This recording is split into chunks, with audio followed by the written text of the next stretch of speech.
Olá pessoal, esse é o terceiro episódio do nosso programa Quintal de Ideias. Eu sou Amanda do Brasil. Hoje, quem eu trago aqui para encerrar esse bloco com 13 episódios de entrevistas é Amanda de Souza. Ela é artista visual e professora da História da Arte na Educação Básica. Suas obras transitam desde a criação de imagens, investigando técnicas como desenho, gravura e pintura, até a produção de iluminação alternativa para performances e produções audiovisuais. Na vida e no coletivo Amarna, ela pesquisa biografias negras e femininas. Tem adentrado nas pesquisas e estudos sobre museologia social.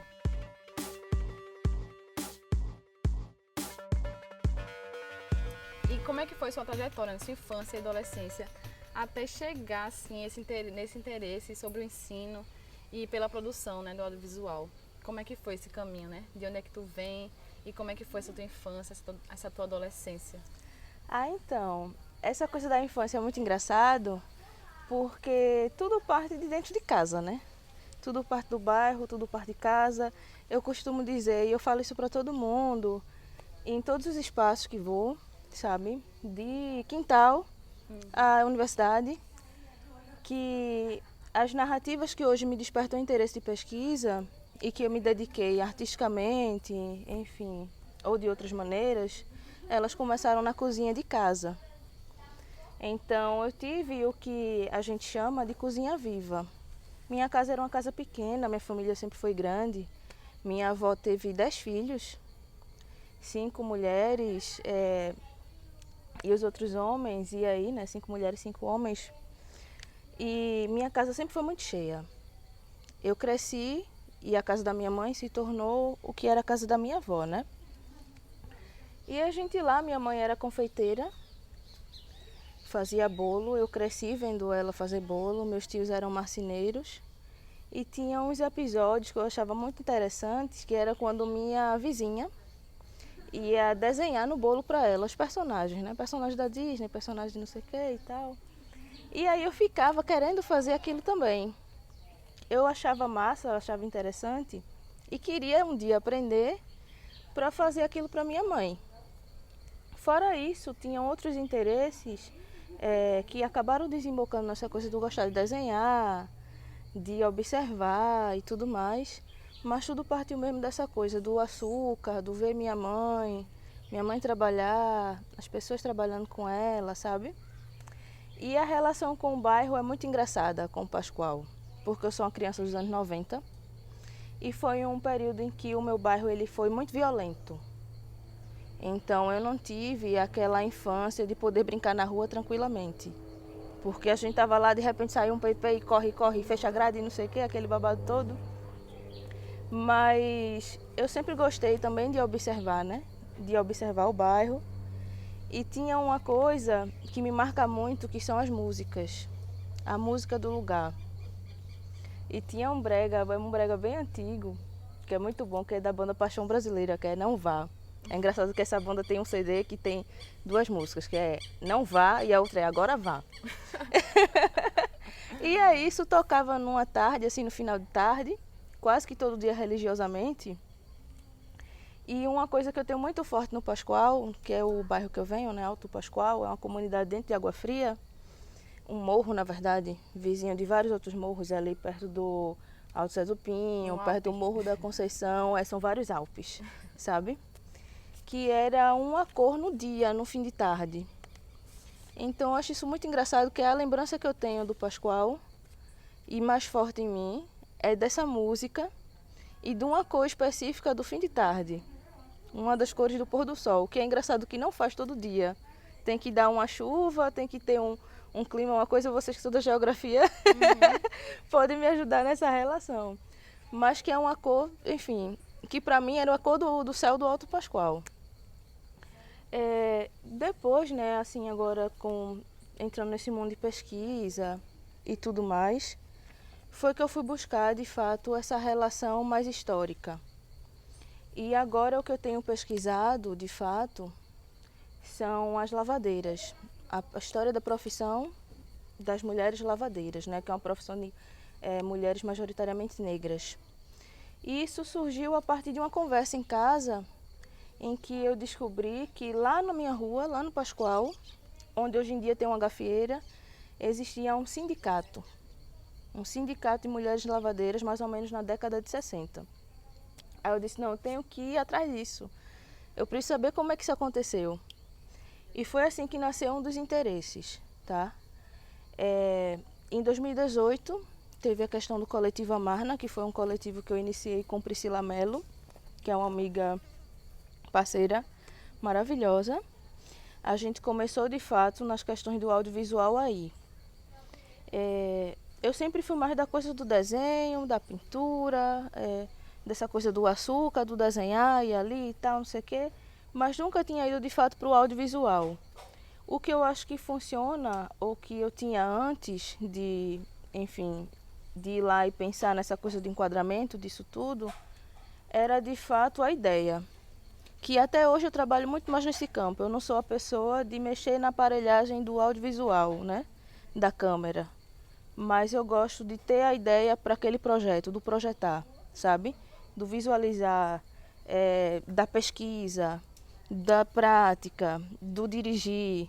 Então, o audiovisual se encaixa mais nesse sentido, enfim. Eu não sei nem se eu respondi satisfatoriamente. Não, tem várias áreas que compõem, né, para o resultado funcionar, sim, né? Eu acho que a gente faz parte da mesma alocação dentro do audiovisual. Como foi a sua trajetória até chegar, né, ao audiovisual? Qual foi o primeiro ponto, assim? Como chegou nos seus primeiros projetos? Eu acho que em relação ao audiovisual, o que eu tive mais próximo foi um trabalho que eu fiz na universidade, uma performance que ela se chamava Panigé, um experimento ancestral visual sonoro e performático. Era inspirado no orixá Omolu. E aí eu coloquei o som, os objetos de som, nele, na figura, na indumentária, né? E essa indumentária era vestida pela cabeça, exatamente como o orixá, e aí fiz uma performance. Nessa ocasião, um amigo meu documentou, sem me avisar, assim, de surpresa. Ele documentou em foto, eu não lembro se em vídeo, acho que não. Mas aí depois disso eu comecei a submeter essa performance em salões, em exposições. E o pessoal queria muito que eu fizesse a performance ao vivo, ou que eu gravasse, enfim. Que eu não submetesse o que eu submeti, que era foto performance mais indumentária. Aí o que acontece? Eu sempre estava muito travada, mais travada e tudo mais. E quando foi em 2018, eu disse, não, eu agora quero fazer alguma coisa voltada para o vídeo, uma vídeo performance de fato, e que esse momento só vai existir no vídeo. Aí gravei um trabalho com Priscila Mello, que se chama Branca Maluca, que o nome já é bem objetivo, porque deve ser exatamente o que vocês estão pensando, é uma montação ao contrário, né? É uma white face. Então foi um plano sequência de quase 10 minutos, de eu me montando como uma mulher branca enlouquecida, sabe, estarrecida, louca. E esse foi de fato assim o primeiro trabalho que eu gosto de colocar como ponto para dizer, não, eu comecei de fato a pensar em algo para audiovisual e para a minha performance em vídeo dessa maneira, nesse trabalho, sabe? A gente está disponibilizando o filme Negrafia, né, no nosso canal. A gente está mostrando para as pessoas, né, esse produto do Coletivo Amarna que vocês gravaram. Na verdade, ele tem direção sua, né, Amanda de Souza, com Priscila Mello. As imagens foi Priscila Mello que captou. Você fez a iluminação, né, dentro dessa sua iluminação alternativa. E Jacicleide foi corpo. E Jacicleide fez a performance. Que é importante dizer também que o coletivo surge comigo e com Priscila, mas a gente convidou outras duas mulheres queridíssimas nossas, que é Jacicleide Conceição. Jacicleide é professora de dança e ela tem uma pesquisa em dança afro-brasileira. E Janaína Silva, que é minha irmã, que trabalha com linguagem, ela é linguista. E dentro do Coletivo Amarna a gente se organiza dessa maneira. Então, Negrafia foi o início de um projeto que a gente quer tocar muito, sabe? Enfim, tem várias demandas aí de vida, né, de trabalho, tem que trabalhar, de pagar as contas e tudo mais, que não permite que a gente se organize tanto como gostaria, sabe? Mas é o início de uma série que a gente pretende fazer no futuro com mulheres. Jacicleide é dançarina. E aí esse foi o lugar que a gente achou massa. E a forma que ela tinha também de se expressar e da gente, enfim, né, casar tudo isso, do Amarna, de direção, de captação, não sei o que, do audiovisual, junto com Jace, com a arte de Jace. Aí a questão da direção foi uma coisa bem intuitiva, sabe? Eu de fato quer saber, né, como é que surgiu essa ideia, né, como é que se deu o trabalho. Pronto, essa coisa da direção, eu nunca fiz curso exatamente de cinema, sabe? O que eu tenho de cinema faz parte da minha formação acadêmica, né, dentro do curso de artes visuais, mas que foi muito pouco ainda, uma coisa com fotografia, uma coisa ali, uma coisa aqui, mas com cinema nada muito específico, e eu aprendo com os meus amigos. Aprendo com Priscila, que trabalha com fotografia há muito tempo, aprendo com o Arthur, que é outro amigo também, que trabalha com vídeo, fotografia e teatro. Então eu aprendo com eles, vendo eles fazer, sabe? E aí partiu da ideia.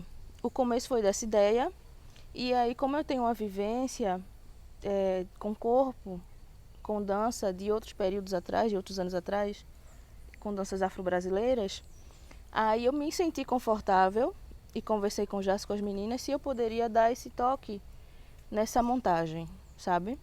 Aí Jace pensou a coreografia, me consultou, a gente fechou, ela fechou, Amanda, eu quero assim, assim tal. Massa, vai ser isso. E aí, junto com Priscila, a gente foi vendo onde essa coreografia iria contrastar dentro dos espaços que a gente circula. E aí a gente tem aí aquela série de Negrafia que já se está, de repente, num ângulo super aberto, lá dentro do córrego. Aí, de repente, ela vai para um beco. Aí, de repente, a gente está no campo, que é na Vila Monarca, que é um espaço cheio de areia, cheio de poeira. Aí, de repente, a gente vai para uma barreira.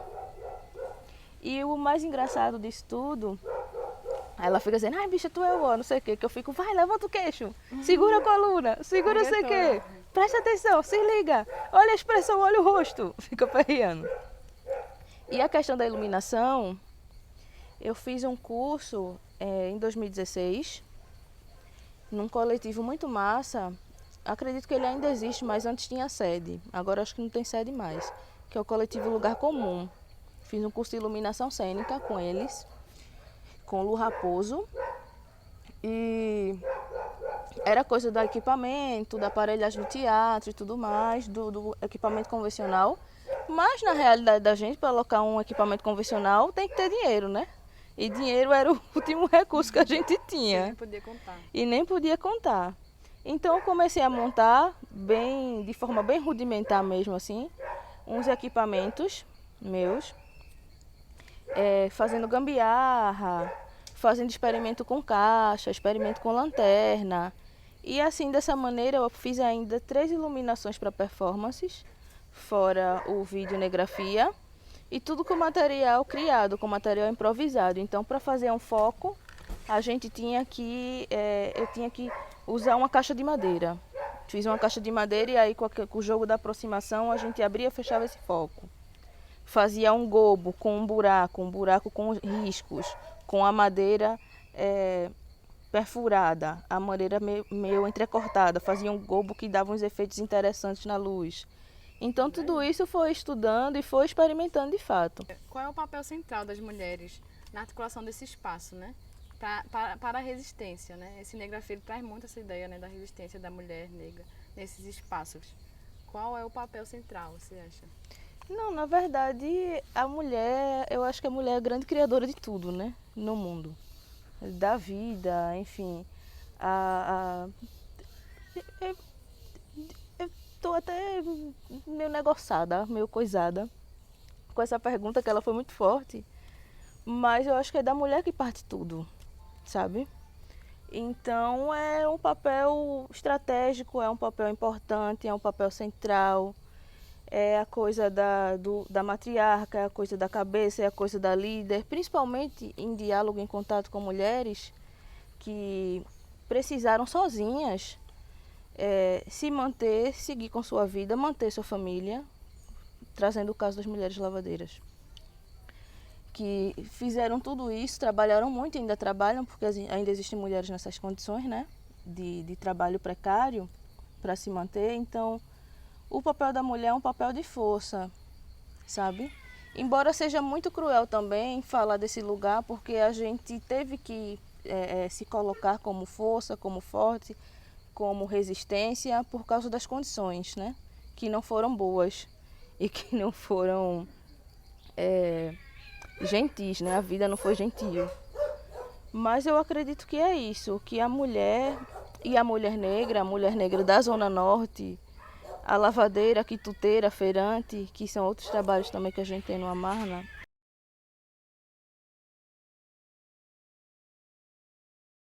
E eu queria saber como é que surgiu a ideia do coletivo, como é que vocês se juntaram para fazer essa produção juntas. Ah, então, foi no sentido de dar força mesmo para outra, sabe?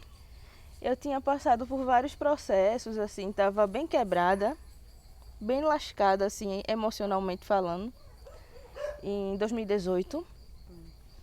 E estava com a autoestima. Quando a gente trabalha com arte, não é com qualquer coisa, a autoestima é fundamental para a gente sair do canto, né? Então eu estava com a autoestima destruída por processos pessoais que, enfim, né, que não vale nem a pena se trazer nesse momento. Aí eu conheci Priscila, na verdade a gente já se conhecia, mas a gente não tinha uma proximidade. E eu sempre admirei os trabalhos dela e ela os meus.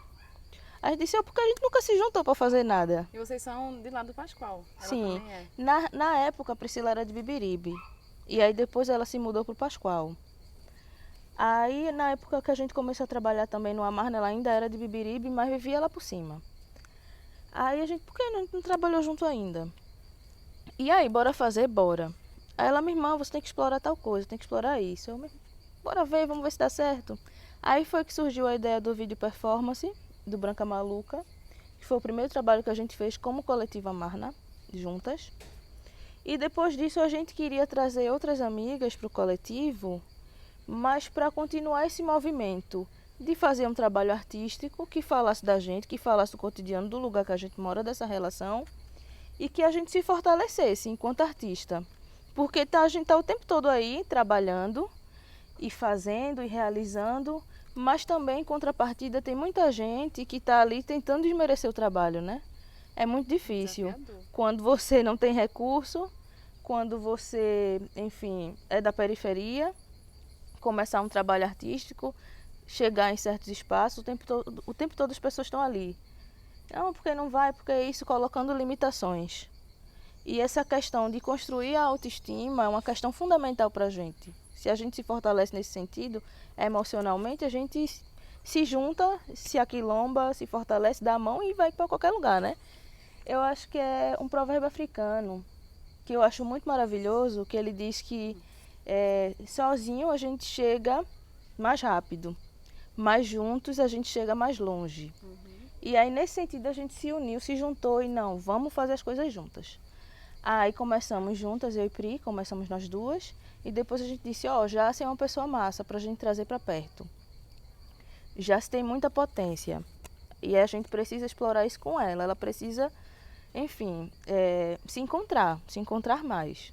Aí a gente chamou ela pra junto, aperreou a pirraia. Ela topou e fez cinegrafia com a gente e a gente tá por aí. Estamos juntas nessa. E a mesma coisa foi com minha irmã. Aí é muito legal porque a gente somos de diferentes áreas que têm seus intercruzamentos, né? Suas ligações e que se completam de fato. Então, Pri, ela é realmente do audiovisual assim da técnica.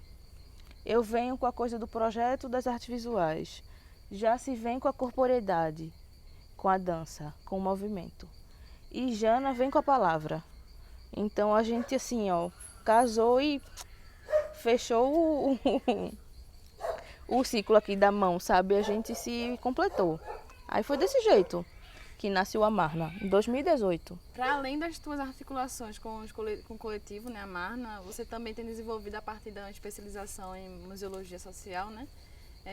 Essa pesquisa, né, sobre museu comunitário, investigando as mulheres lavadeiras de roupas no Alto do Pascoal. E no que diz respeito à ausência, né, da representação dessas mulheres nos museus, das relações de trabalho e até no campo educacional. Como tem se dado sua atuação, né, no estudo da museologia social a partir do seu projeto Mãos d'Água, né? E para quais caminhos você pretende percorrer aí esse projeto com a lavadeira? E o quanto que essa história chega perto de você pessoalmente, né? E emocionalmente falando. Bem, pessoalmente, essa história começa lá na minha cozinha, na cozinha de casa, quando minha mãe me contou sobre a existência do sindicato. E aí eu fiquei pensando, meu Deus, que foda isso. Na década de 60, mulheres na periferia do Recife, num contexto de pobreza, num contexto de negação aos espaços, de impossibilidade de estudo, sabe? De falta de acesso mesmo. De falta de acesso mesmo, de estudo, enfim, das condições básicas. Como é que elas se organizaram, tiveram esse tino de se organizar sindicalmente, e tinha exatamente esse nome, Sindicato das Lavadeiras de Alto Pascoal, para deliberar sobre sua profissão. Aí, a partir disso, eu fui atrás da história no bairro, não consegui reunir muito material, porque todas as envolvidas ou tinham se mudado ou já tinham falecido. E fui ampliar um pouco isso para a situação das lavadeiras no Brasil. De onde é que veio a profissão? Como é que ela surge? E a partir daí, e de relatos também da minha vizinha, que sempre foi minha vizinha, que mora pertinho, coladinho, e é amiga da minha família há muitos anos, a mãe era, enfim, de gerações. E de outra amiga muito querida, que é a avó de Jacicleide, que foram lavadeiras durante muito tempo, minha vizinha Marinha ainda é, e Luca. Eu fui, a partir dos relatos delas duas, vendo como é que se processava esse cotidiano de trabalho, essa rotina, sabe? Esses processos técnicos também envolvidos no fazer. Então, Mãos d'Água surge nesse sentido. E a primeira ideia na especialização era fazer um curta-doc dessas mulheres, dessa história do Pascoal, da história de vida de Luca, da história de vida de Marinha, sabe? Só que aí, como tinha a questão de a museologia social tem que falar aqui, eu fui investigar onde estavam, se é que estavam, essas mulheres no museu. E aí o que é que descobri? Que pelo menos aqui no nosso contexto local, nos museus tradicionais, a gente segue por uma logística de organização do museu que é muito parecida com a logística da Casa Grande. Então, todos os museus têm essa herança, ou quase todos, principalmente os tradicionais, os mais famosos de Recife, têm essa herança dessa organização colonial, tá? Tem o pensamento de Gilberto Freire muito forte em sua instituição, na sua organização. E tem outra questão muito interessante, que a mulher, a figura feminina, independente da raça, mas vamos colocar a mulher branca como modelo, ela na museologia sempre apareceu associada à casa, ao universo da casa. Então a mulher ela não aparecia sem estar desassociada desse lugar. E aí se a gente pensa, vem cá, se a mulher está associada à casa e o trabalho das mulheres negras, vamos ver, doméstica, lavadeira, eram trabalhos de natureza doméstica, cadê? Onde é que está? Aqui. Então não tem, não existe, tá? É uma falta de representação absurda. A gente chega, por exemplo, no Museu do Estado, no MEP, que é um museu que fica nas Graças, né, perto do Espinheiro, e tem lá uma mesa gigante. Tem lá móveis do passado colonial, como em outros modelos, em outros museus da cidade também tem, né? Mas, e quem é que colocava aquela mesa, que dispunha aquela mesa? Onde está? Onde é que aparece? Será que aparece em alguma categoria? Então foi nesse sentido, foi com esse mote que eu aproximei a temática das lavadeiras, essa categoria do trabalho das mulheres negras, junto com a categoria da museologia social. E descobri, constatei no artigo, enfim, na pesquisa, de que a representação é praticamente nula. E isso se delinea também com a história da sua vida, né, também. Exatamente. E reflete, eu acho que até para projetos que você quer fazer no futuro. Não sei se você tem pensado nisso, dentro do Coletivo Amarna e dentro das suas produções audiovisuais, né? Se você pretende, né, transformar isso em algum trabalho nessa sua pesquisa por documentários, né, que você tem maior interesse e maior atuação. Sim, faz parte da vida, porque minha avó, minha avó materna, ela ia lavar roupa no rio. Embora ela não exercesse isso como atividade de sustento financeiro, ela acompanhava as mulheres, ela acompanhava minha vizinha, que fazia isso para se sustentar, acompanhava dezenas outras de mulheres que iam de rodo, sabe? Muitas mulheres lavadeiras no Pascoal. Não é à toa que se formou um sindicato, né? Sim. E a minha avó paterna, ela era praticamente mucama de um engenho em Vicência. Então, meu pai cresceu nessa relação de ser praticamente um escravo na década de 40, o filho da escrava ainda no engenho em Vicência na década de 40. Então, meu pai saiu do interior, veio para cá para procurar melhores condições de vida, até poder tirar minha avó daquela situação, que era aquela coisa da simpatia, né? Eu te dou a casa, te dou a comida e aqui você trabalha, e a gente constrói essa relação de família, né? Mas toca muito na minha vida por esses aspectos, porque de fato estão muito próximos. E é muito recente. É atual. 40, 50, 60. A gente atual, inclusive, né? Vários casos também surgindo à tona. Aí. Exatamente. Aí teve isso e teve do audiovisual, né? Então eu tenho muito interesse ainda em desenvolver desdobrar a pesquisa das mãos d'água. Inclusive comecei a escrever, a fazer em formato de conto, com escrita mais poética, as histórias, né, entrecortadas. Um misto da pesquisa, com relatos de vida das minhas avós, com relato das mulheres. Isso aí não está público, eu vou tentar colocar isso a publicizar isso nos próximos dias, mas ainda não está.